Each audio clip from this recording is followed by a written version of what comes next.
When Daniel Reed walked into the enormous iron gates of the Hawthorne estate, he wasn't sure if he was making the biggest mistake of his life or the only choice he had left.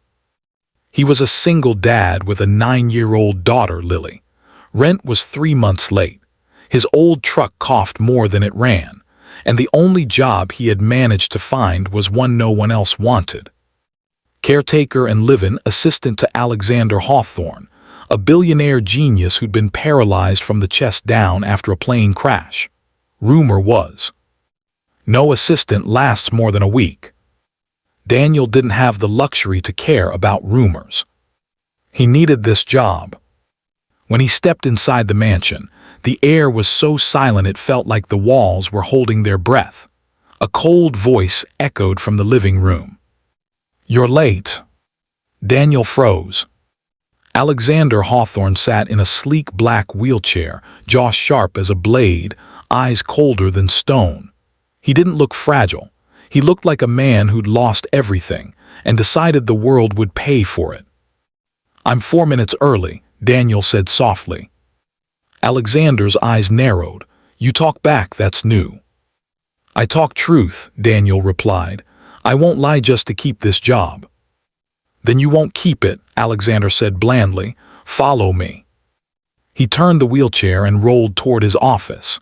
Daniel followed, noticing the way Alexander's hands shook slightly on the controls, not weakness but frustration. Pure, silent frustration. Inside the office, Alexander said, "Your job is simple. Do what I say. Don't touch what I don't tell you to touch. Don't speak unless necessary, and don't think you're here to fix me." "I'm here to work," Daniel said, "nothing else." Alexander studied him a long moment. "Fine, start by organizing those files." There were hundreds, maybe thousands, scattered like a storm had hit. Most would have quit right there. Daniel didn't. While he worked, his daughter waited in the truck outside. He hoped she was warm enough, hoped she was safe. Hours later, as the sun was setting, Alexander finally asked, "Do you have someone picking you up?" "No, my daughter's waiting in the truck." A flicker of something, surprise, humanity, crossed Alexander's face. "You brought a child here." "I'm a single father. I can't leave her alone at home." Alexander scoffed. "And you thought bringing her to my estate was a good idea?" "It was my only option." Alexander stared at him for a long, unreadable moment. "Bring her inside." Daniel stiffened. "Sir, she won't bother anything." "I didn't ask for excuses," Alexander said sharply. "I said bring her inside." When Daniel led Lily into the mansion, the little girl gasped. "It's like a castle," she whispered. Alexander raised an eyebrow. "You have a voice." Lily smiled shyly. "Daddy said I shouldn't talk too much." For once he was right, Alexander muttered. But his eyes softened, not much, but enough for Daniel to notice. That night, when Daniel finished his first 14-hour shift, he expected to be told he was fired. Instead, Alexander said, "Be here at 6, sharp." Daniel nodded, helped Lily into the truck, and drove home feeling a strange sense of hope.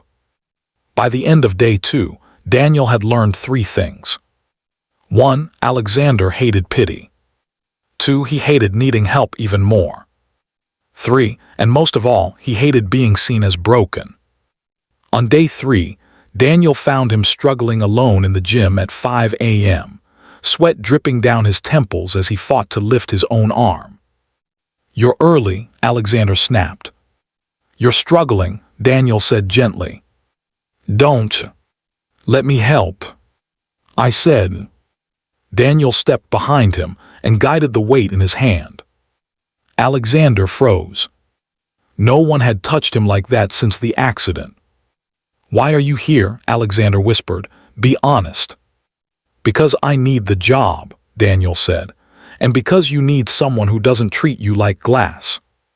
Alexander stared at him, eyes burning, anger, grief, gratitude, all tangled. "Don't treat me like a friend," he said softly. "I'm not," Daniel replied. "I'm treating you like a man." On day 5, things changed. Lily wandered into Alexander's study, holding her drawing pad. "What are you doing?" Alexander asked stiffly. "Drawing your house," she said proudly. "It's lonely, it needs people." Alexander blinked. "Houses don't have feelings." "But people do," she whispered. Alexander's gaze softened. "May I see your drawings?" Lily nodded and held up a picture of the mansion with lights glowing in every window. "It looks warm," Alexander said quietly. "Because you're in it," she said innocently. Something cracked inside the billionaire, something buried, something aching. Daniel watched from the doorway. For the first time, Alexander Hawthorne smiled. Daniel made it through the first week. Then the second. Then the third. And then one night, everything changed forever. A storm knocked out power across the estate. Alexander's wheelchair elevator jammed between floors. Daniel ran through the darkness, heart pounding, Lily clinging to his shirt. "Alexander," he shouted. "I'm here," Alexander's voice echoed, shaken, not angry. The chair was tilted dangerously, one wheel slipping on the wet platform. Alexander was trapped, helpless, breathing fast, too fast. Daniel climbed onto the narrow ledge without hesitation. "I've got you, trust me." "I can't," Alexander gasped. "I can't move." "You don't need to, I'm here." Daniel braced his arms around Alexander's torso, pulling him close. Alexander's head fell against his shoulder as Daniel lifted him off the failing elevator. For the first time since the accident, Alexander allowed another man to hold him. Allowed himself to be vulnerable. Allowed himself to be human. When Daniel carried him down the stairs, Lily shone her flashlight ahead of them like a tiny guardian angel. Inside the living room, with the storm raging outside, Alexander whispered the words Daniel never expected to hear. "Don't quit." "I'm not going anywhere," Daniel said. Alexander closed his eyes. "Good, because I don't know how to lose someone again."